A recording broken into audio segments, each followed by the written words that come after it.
అమ్మా ఎన్నిసార్లు చెప్పారా ఈ రూమ్ దగ్గర రావద్దని? ఎందుకు చూడక నీకు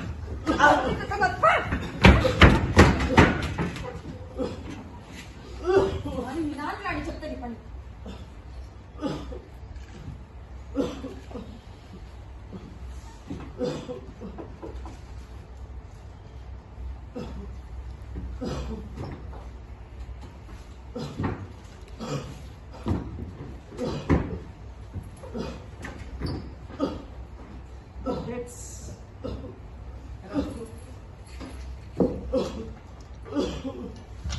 దీన్ని తీసి కొంచెం నా బాధ వినండి. ఏమైంది? ఇంటి పని చేయాలి, వంట పని చేయాలి, మళ్ళీ మీ నాన్న ఒకటి నాకు చాకరీ చేయలేక వస్తున్నాను.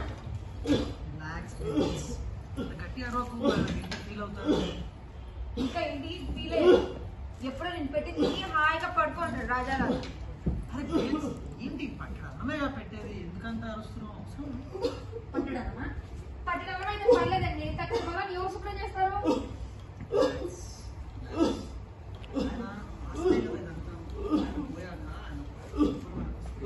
ఇంత చిన్నగా ఇంత లైఫ్ జీవిస్తుంటే ఆయన కొంచెం ఓపిక పడుతుంది. పోయాక పాలసీ దాని గురించి ఆలోచిస్తున్నాను.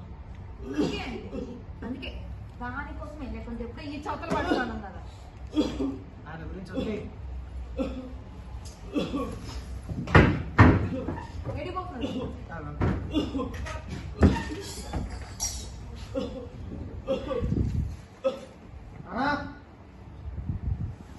తగ్గిపోయాను.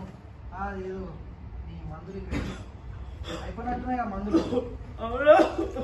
ప్రిస్క్రిప్షన్ ఇదేనా తీసుకుంటున్నాను.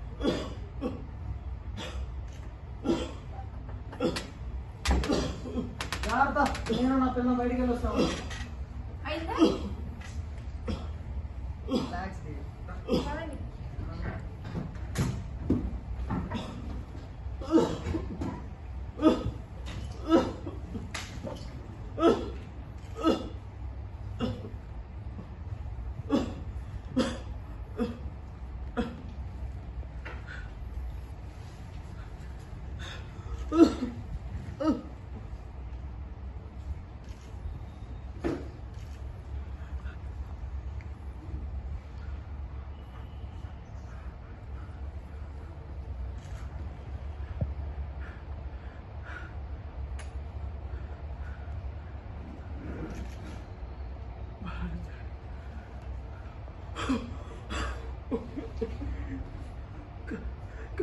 తీసేసిన దేవుడు చెవులు కూడా తీసేసి ఉంటే బాగుండే.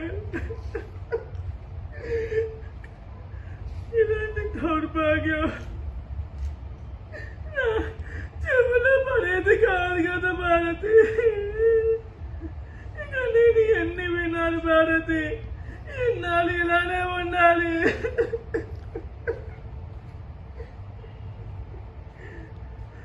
ఈ లోకంలో నాకింకా ఎవరున్నారు భారతి? నువ్వు అంటే నాకు గతి పట్టేనా భారతి? 7 అడుగుల నడిచిన నాకు చివరికి ఏ మెరిగించిపోయావా భారతి?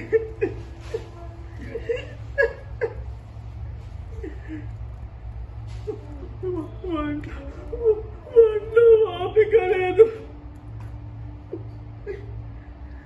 కట్టికి నిద్ర లేదు భారతి.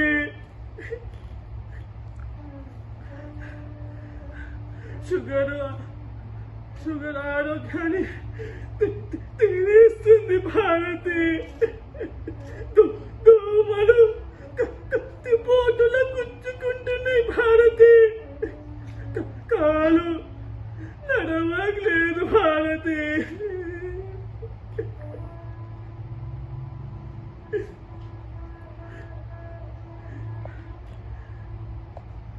కత్తిపోటు మీద భీష్ముల్లా భయపడుకుంటూ పడుకున్నాను భారతి.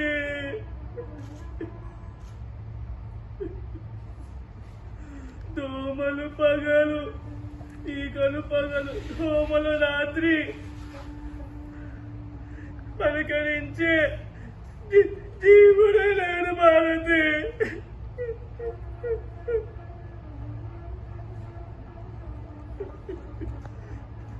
అల్లాని ముద్దు పెంచుకున్న కొడుకు ఒక ముద్ద పెట్టడానికి చావాలని కోరుకుంటున్నాడు భారతి.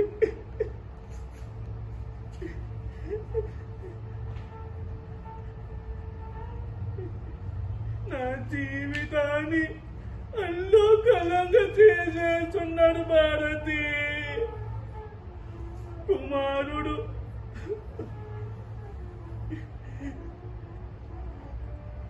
ఉన్న మీ నరకం నుంచి కాపాడుతాడంటే ఏదో అనుకున్నాను భారతి.